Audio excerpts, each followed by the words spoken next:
Bonsoir à tous et merci de nous rester fidèles pour suivre cette page d'actualité. À la une de ce journal, les transporteurs du département exercent à nouveau leur droit de retrait. Mais avant de développer ce sujet, je vous propose de regarder les titres de ce mercredi 7 février. Une semaine après la signature d'un nouveau protocole avec les autorités, les transporteurs de Lille sont à nouveau en droit de retrait après le caillassage de 3 nouveaux bus. Les chauffeurs de Lille crient leur colère et se sont rassemblés ce matin au terre-plein de Mtsapéré. Reportage. Nouveau cambriolage à Sada cette nuit, cette fois dans le domicile du premier adjoint au maire. Une victime qui rappelle ô combien personne n'est épargné par ce fléau qui ne cesse de prendre de l'ampleur dans ces communes comme dans l'ensemble du département. Et explication. À l'heure de la mise en œuvre de grands plans environnementaux, tant au niveau mondial, national que local, nous avons souhaité en savoir plus sur la vision des habitants.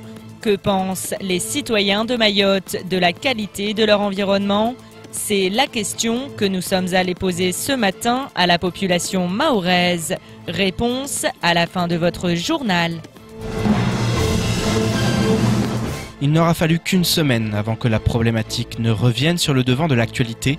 En effet, en début de semaine dernière, les transporteurs du département et les autorités ont signé un protocole d'accord. Ce dernier fait suite à un droit de retrait des chauffeurs qui en ont assez de subir la loi des caillasseurs et autres coupeurs de route. Néanmoins, depuis la signature de cet accord, pas moins de 3 bus ont été victimes de caillassage. Ce matin, les transporteurs ont donc à nouveau exercé leur droit de retrait pour manifester leur ras-le-bol. Le point dans ce sujet, signé Abbas Alidi et Leslie Vimenet. Bis repetita du côté des transporteurs du département.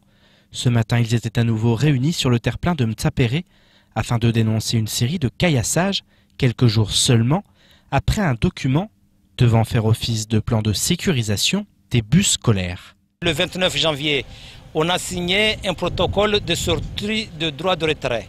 Malheureusement, depuis le 29 jusqu'à aujourd'hui, on a eu 3 de nos véhicules qui ont été caillassés. Ça fait beaucoup, en une semaine, 3 véhicules qui ont été caillassés. Donc, on ne pouvait pas faire autre chose que d'user de notre droit de retrait et d'être là aussi de revendiquer. Face à l'impunité de certains, les transporteurs ont obtenu des autorités la promesse de contournement des zones à risque. Néanmoins, pour l'heure, les mesures du protocole ne sont pas encore entrées en vigueur, aux grandes dames des représentants du personnel. Quand on a signé, on s'est mis bien d'accord que quand on va nous caillasser dans une zone, on va cesser de ramasser des élèves dans cette zone-là jusqu'à ce que les habitants de cette zone, les mamans de cette zone dénoncent les voyous pour qu'ils soient arrêtés par la gendarmerie et la police et qu'ils soient jugés.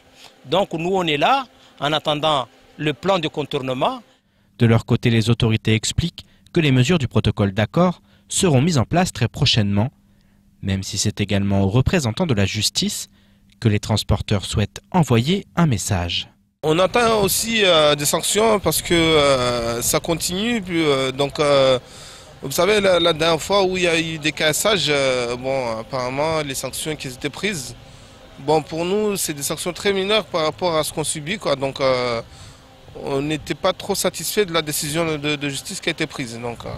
Une plus grande sévérité à l'encontre des fauteurs de troubles.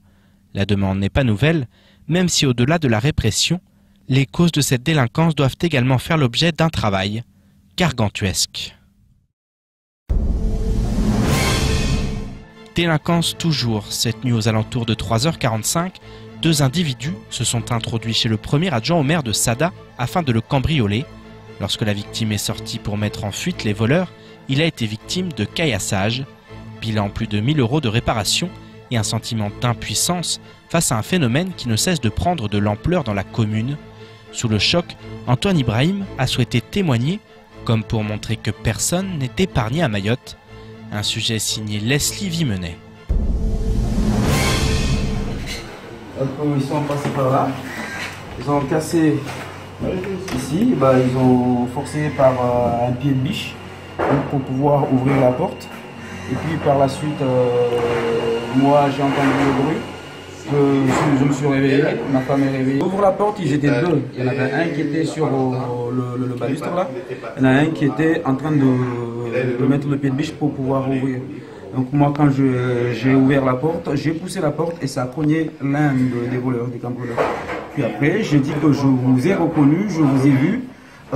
Là, il y avait un groupe dehors qui me balançait des cailloux. Voilà un témoignage qui en rappelle des centaines d'autres à Mayotte. Alors qu'il dormait paisiblement, Antoine Ibrahim a été victime d'une tentative de cambriolage suivie de caillassage. Au-delà des dégâts matériels, le premier adjoint à la mairie de Sada évoque le choc psychologique qu'implique ce type d'exaction. Là, ils ont lancé des jets de cailloux depuis dehors, puis ça a cogné la vitre de la fenêtre qui était là. Il y a mon gamin qui dort juste, son lit il est juste en bas, donc les bris de verre sont tombés sur son lit. Et voilà, un gamin de 9 ans qui subit ça dans la nuit à 3 h du matin, c'est dommage quoi, qu'on vit ça à Mayotte. On est obligé de s'enfermer nous-mêmes, on se met en prison nous-mêmes, donc c'est là où c'est dommage. Harouna Abbassi, ancien adjoint au maire de Sada, ne peut pour sa part que constater la descente aux enfers en matière de sécurité dans sa commune.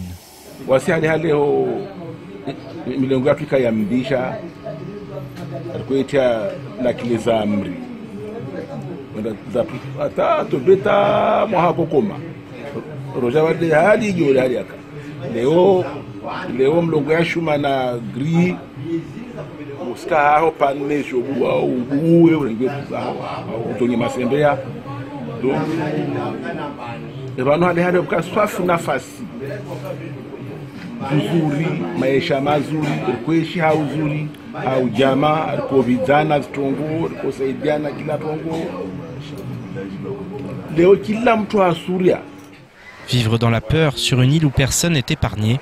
En effet, le statut de premier adjoint au maire ne constitue en aucun cas un gage de protection face à la délinquance. Moi je suis élu, oui, je suis le premier adjoint maire de la commune de Sada. Et face à ça, vous êtes... Face à ça, je suis désolé et je reste démuni par rapport aux moyens qu'on peut utiliser. Impuissant, choqué, en colère, voilà les sentiments qui animent toutes les victimes de cambriolage à Mayotte. Des victimes dont le nombre ne cesse de grandir, à Sada comme ailleurs.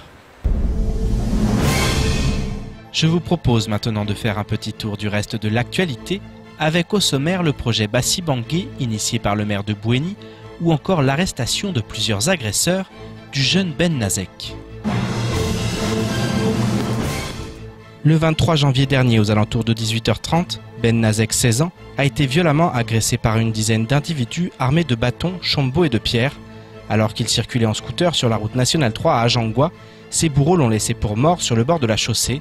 Actuellement à La Réunion dans un état grave, sa famille souhaite que les coupables soient jugés et sévèrement punis. Depuis, les investigations menées par la brigade territoriale autonome, sous l'autorité du parquet de Mamoudzou, ont progressé très rapidement. En effet, elles ont permis l'identification d'un certain nombre des auteurs, dont plusieurs ont été interpellés tôt ce matin et font depuis l'objet de mesures de placement en garde à vue. Selon la gendarmerie, les investigations se poursuivent et connaîtront d'autres développements dans les heures et jours à venir. Et face à la délinquance qui s'épanouit aux quatre coins de l'île, un grand débat aura lieu ce soir 20 h dans la commune de Sada. Il est organisé par le collectif des citoyens vigilants et révoltés et soutenu par le collectif des citoyens de Mayotte.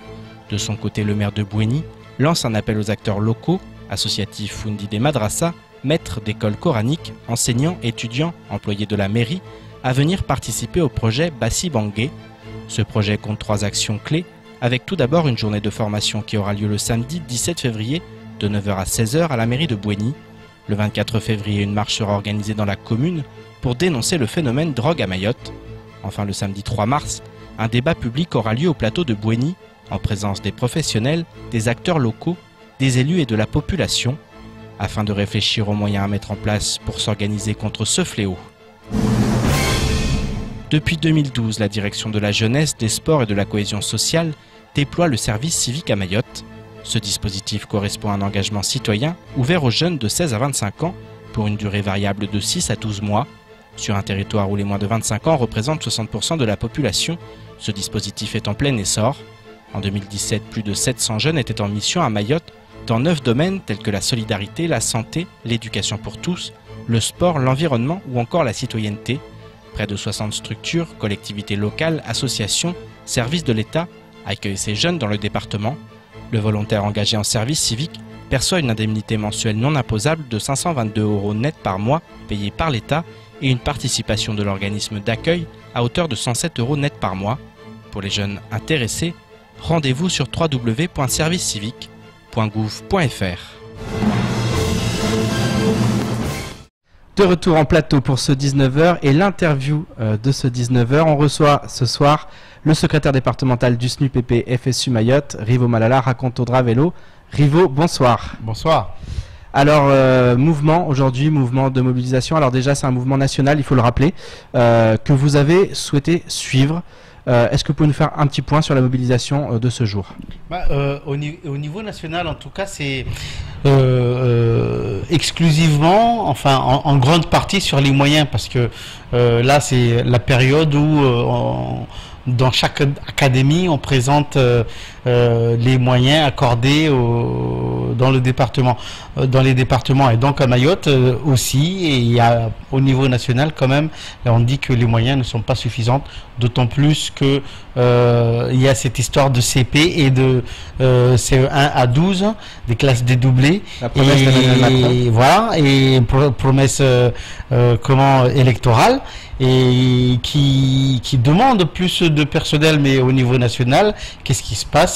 C'est plus de suppression de postes pour pouvoir réaliser, concrétiser ces promesses. Pour Mayotte, naturellement, nous avons toujours le problème majeur, c'est le manque de moyens, le manque de salles de classe, qui fait que on est aujourd'hui en train de jongler entre où est-ce qu'on va mettre les CP, même les CP à 12 ou les CP CE1 à 12, alors qu'on sait qu'il n'y a pas suffisamment de salles de classe, alors qu'on sait qu'il devrait y avoir plus d'enseignants, mais bon, l'effort qui a été consenti par le gouvernement est largement insuffisant. Alors vous êtes réunis ce matin devant le vice-rectorat, vous avez pu avoir une rencontre avec des membres de l'institution. Qu'est-ce que ça a donné? Parce que les revendications, elles ne sont pas nouvelles. On a l'impression qu'elles reviennent sans cesse, qu'il y en a d'autres qui s'ajoutent, mais que ça n'avance pas. D'abord, effectivement, on a rappelé au directeur de cabinet, au DRH, nos anciennes revendications sur la reprise en compte de l'ancienneté générale de service, soi-disant au niveau du ministère c'est clos. Texto, on a dit au directeur de cabinet que nous, si c'est clos, nous on va le déclore. Donc il va falloir rouvrir le dossier sur l'ancienneté générale de service. Qu'est-ce qu'il vous répond à ça? On imagine qu'il vous renvoie à Paris. Pour eux, c'est des questions, ils disent qu'ils vont remonter. De toute façon, à chaque fois, ils remontent, mais ça ne redescend pas à Mayotte. Donc, par contre, les points nouveaux que nous avons aujourd'hui présentés, c'est la question de ces conditions de travail, de ces contextes difficiles, de ces agressions, et notre demande par rapport à une prime de risque. Une prime de risque parce que, effectivement, malgré tous les alertes, on est resté comme ça jusqu'à peut-être à aboutir à des situations plus dramatiques. Voilà, donc il y a ça que nous avons présenté comme proposition. Comme autre proposition par rapport à l'attractivité du département, c'est un dispositif, une prime, une indemnité, à l'image de ce qui se pratique dans certaines zones de la Guyane, une prime spécifique pour la Guyane, on pourrait s'inspirer de cela d'ailleurs. Et qu'est-ce qu'on vous répond? Vous avez pu rencontrer notamment le directeur général? De la même manière, ils vont remonter. C'est peut-être des choses qu'ils découvrent.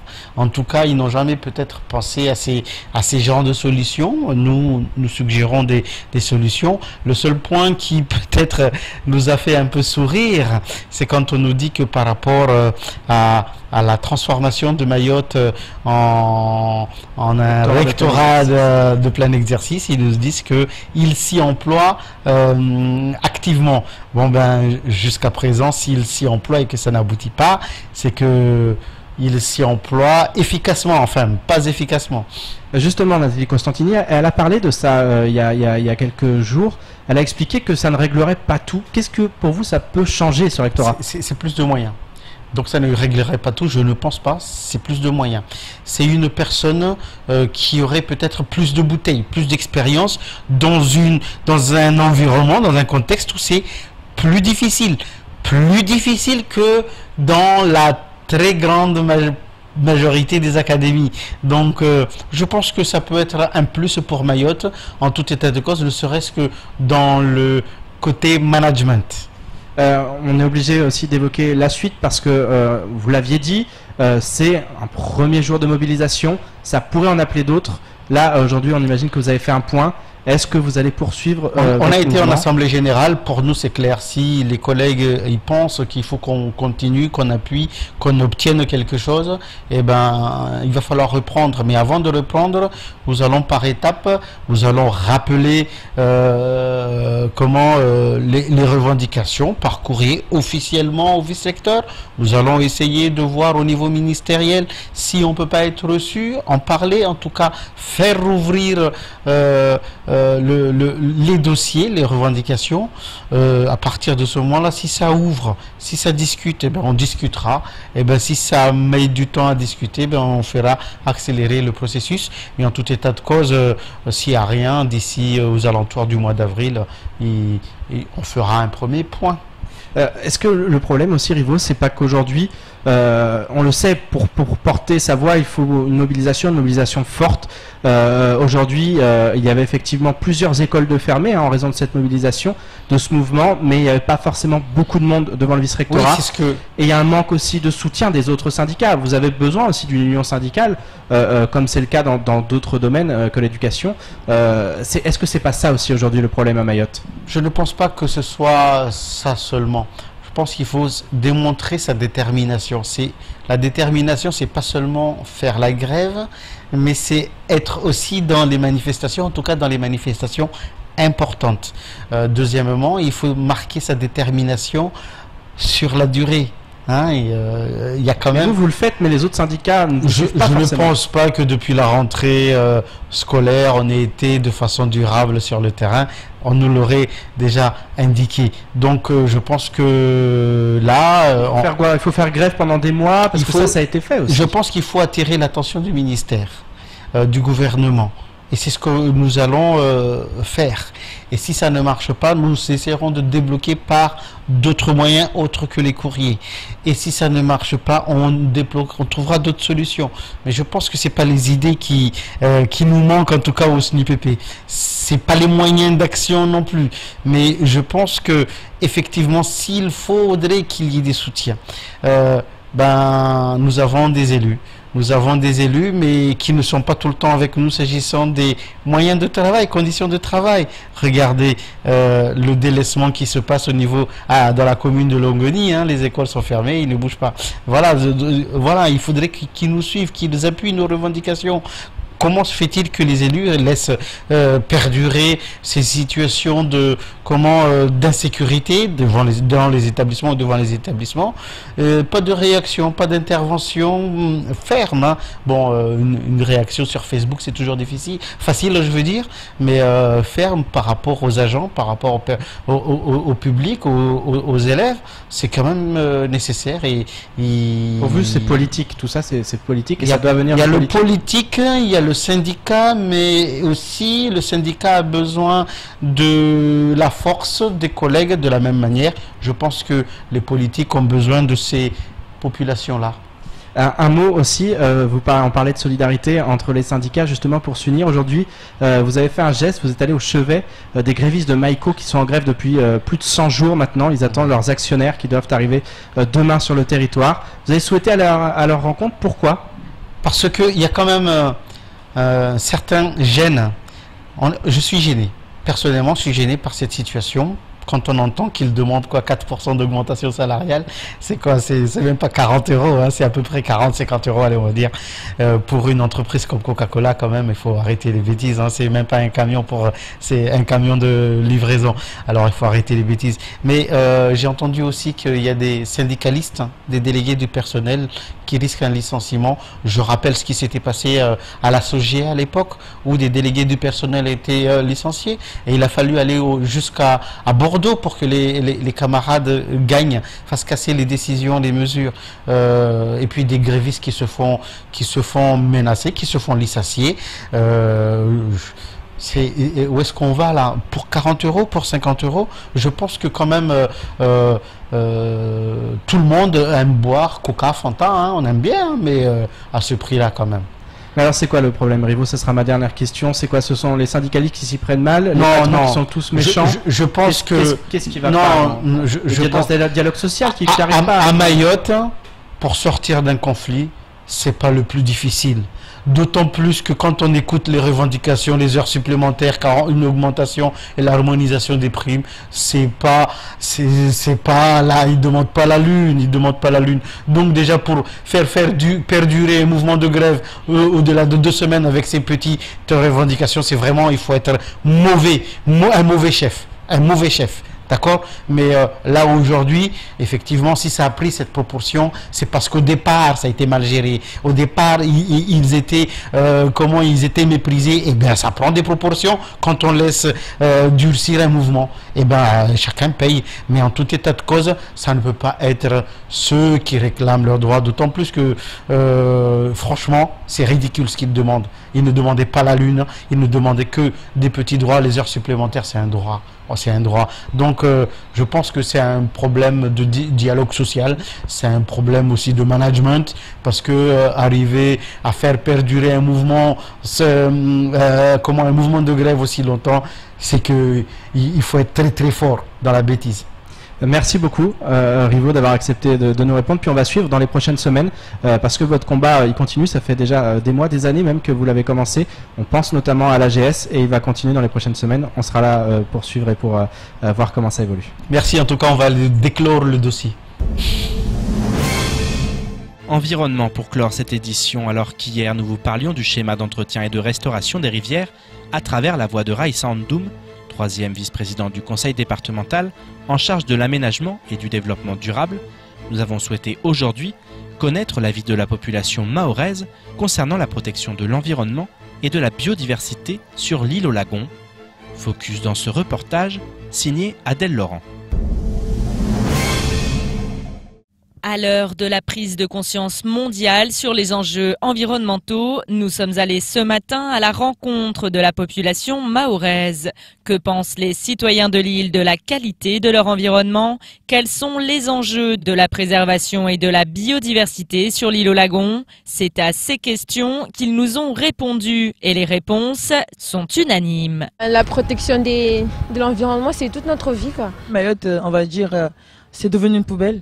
Parce que les gens, ils voient pas tout ce qu'on fait. Pour eux, on laisse des poubelles exprès pour eux, mais ils préfèrent jeter par terre. Et l'environnement, c'est tout. Sans environnement, Mayotte n'existerait pas. Oui, il y a des déchets partout et puis ça gêne. Il faut avoir des maladies. Si on laisse les canettes comme ça, le moustique va pondre sur le canette, comme ça il va donner des maladies. L'île est en train de crever, on voit les coraux qui la mer elle va être foutue, les poissons, on va manger des poissons pollués, quoi. C'est quelque chose d'important à protéger, mais pour l'instant je vois qu'on en est encore très loin. Sinon on va tous crever sur un tas d'ordures, je pense. Avoir un environnement propre, c'est justement pour attirer les touristes. C'est pour l'avenir, hein, parce que je pense pas à nos enfants plus tard, si l'air est pollué, s'il n'y a pas de santé, on ne pourra pas vivre. Si on connaît comme ça, on va avoir tous les coraux, les tortues qui seront détruites, simplement par les plastiques, les déchets qui vont à la mer et qui sont lancés. Quand il y a beaucoup de vent et tout, on retrouve partout le long des plages de tout. C'est l'hygiène, c'est la santé pour tout le monde. Et c'est mieux pour tout le monde. Si le pays est propre, et tout le monde sera bien. La population n'a pas conscience de la richesse de Mayotte et il n'y a pas un réel suivi en matière de nettoyage et d'environnement, ni même de sensibilisation réelle au quotidien par rapport à la population. Et ça pollue beaucoup, énormément. Après, ça prend des années à disparaître et ça risque de nous causer d'autres problèmes par la suite. Par exemple, le fait qu'il y ait moins de minéraux sur les sols qui soient moins fertiles. Je sais pas combien de temps ça met une canette, mais c'est hyper lent, c'est des centaines d'années je crois, à se dégrader. Avec les déchets, ça peut aller à la mer et ça peut nuire aux poissons. Et la pêche, ça ne va pas être bonne. Au niveau de l'entretien de l'île, pour avoir quelque chose qui serait encore supérieur à ce qu'il y a, il y a beaucoup de travail à faire, malheureusement. Mais alors, que faire pour préserver notre environnement et qui peut agir? C'est nous, on doit faire le devoir, mais pas les élus. Parce que c'est nous qu'on amène pour faire le pique-nique, mais ce n'est pas les élus qui font ça. Les déchets, il faut traiter, il faut ramasser. Éduquer les gens qui n'ont pas encore la sensation de faire du recyclage ou de traiter les affaires, quoi. Avant tout, ça vient de nous, le peuple, parce que ça commence toujours par nous. Si nous, on n'agit pas, l'État ne peut pas tout faire. Dans le temps, quand j'étais gamin, il y avait un service de l'environnement qui offrait 10 francs à l'époque, pour chaque personne qui ramenait un sac équivalent rempli de canettes de boissons. Et c'est vrai qu'à cette époque-là, il fallait vraiment lutter pour trouver ne serait-ce qu'une canette comme celle-là qui est écrasée par terre. C'est malheureux à dire, mais ça a fonctionné. Pourquoi pas retenter l'expérience? Déjà tout le monde, tout le monde.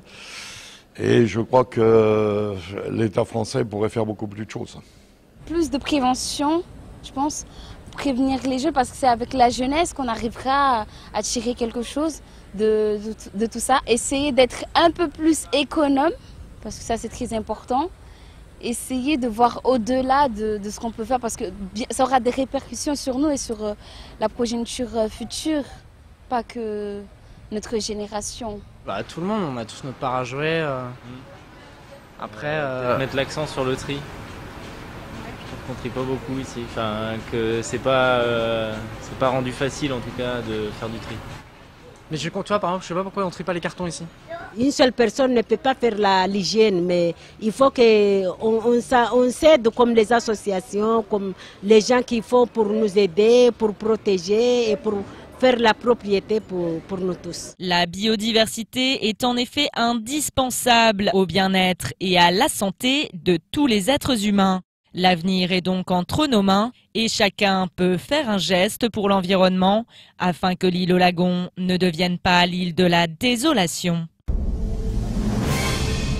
C'est ainsi que s'achève ce 19h, retour de l'actualité dès demain matin avec la matinale de Kwezi en direct dès 6h. En attendant, ne ratez rien de l'information locale sur le site internet l'infokwezi.fr. Excellente soirée sur KTV et à demain pour une nouvelle édition de votre JTM.